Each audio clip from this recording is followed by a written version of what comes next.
Imagine a ballroom. There are couples looking for partners. There are family members looking from the sides. The band is about to strike up. The dancing is about to begin. The characters in a book may be sharply focused on their own interests, but the necessities of the plot and the complexity of the story, especially when that story has an historical context, demands a wider view. That can make it impossible to stay focused on a single or even a small number of characters for too long. They are like the dancers and the guests.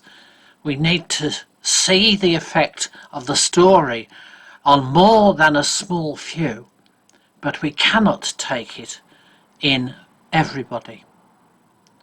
Circles of Deceit had exactly this problem, and it was not an easy problem to solve.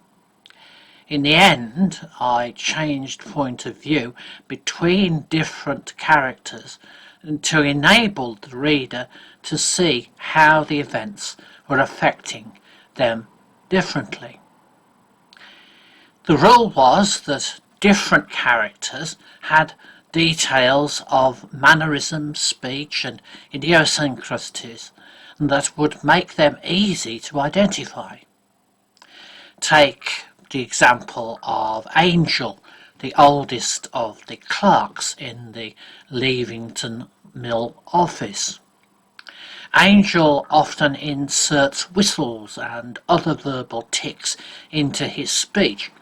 This enhances a comic aspect to his character, as well as making it easy for the reader to know where they are, both in terms of geography as well as in terms of the progress of the story.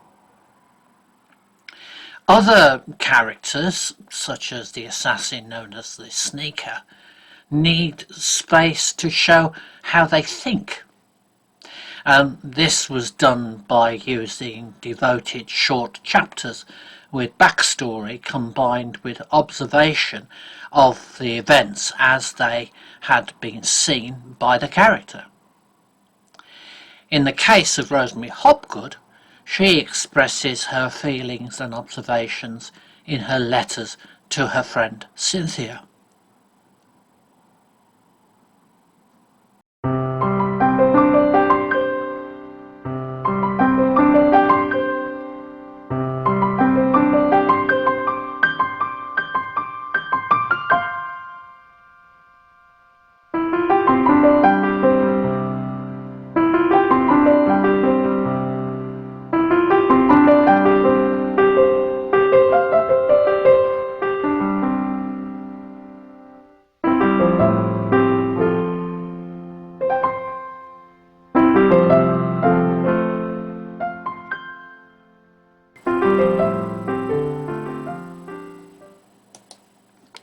Josiah Ainscough and Diane Burrell are the central characters of Circles of Deceit. There are quite a lot of other characters, from the Sneaker to Sir Grantchester Smythe, or Colonel Wimes, or Michael O'Connor and his wife, to challenge them in importance.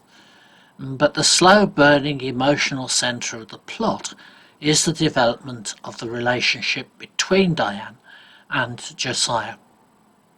I created Josiah Ainscough in one of the first books I finished. It was called 1720S, and it was a children YA science fiction book about a time-travelling mobile phone. It was not a success in any sense, but there was one episode set in Victorian Britain where I invented Constable Josiah Ainscough, and I liked him, and when I started on the first of the Victorian murder mysteries, I broadened him out and gave him a detailed backstory and made him my protagonist. The comments about Josiah show how much the bloggers liked him and like him. Readers trust him, they find him good, reliable, modest, principled.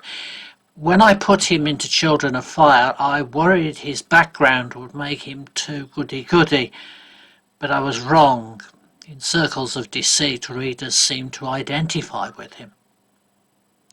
In Circles of Deceit, he is matched by a powerful female lead. Diane Burrell is her own woman, a strong trade unionist, a free thinker. She matches Josiah in conscience and action. In all the drama of the book, if it works, it is because at the centre of the books is the relationship between Diane and Josiah.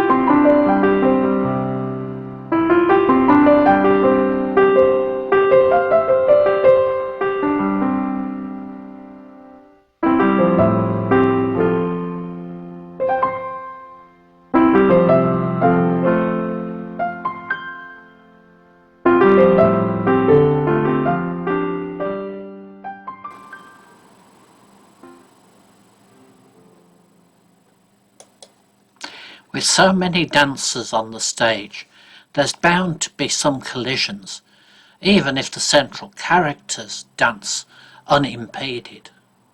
But in Circles of Deceit, everyone gets more or less jostled. Take Fred Sowerby and his wife Hepzibah.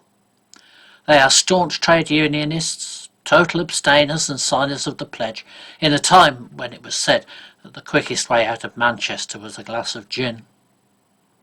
They have an extended family that includes weavers as well as hatters, so even if there is a dispute in one trade, it's unlikely that the other trade will be depressed or turned out. They manage to keep their children out of the factories until they have learned to read and write. They support the Charter. So when Fred is found dead in the River Mersey, it seems that sudden death is a hazard that even the best organised citizens can fall prey to in Victoria, Manchester. Accidental drowning is not unknown in the Mersey. Cholera carries off the good as well as those of lesser moral fibre. Death in childbirth, or miscarriage or infant death is all part of the vicious tapestry of life in Cottonopolis. The death of infants is so common, it is considered part of normal life. But the devastating effect that the death of Fred has on Hepzibah is especially heartfelt by Josiah.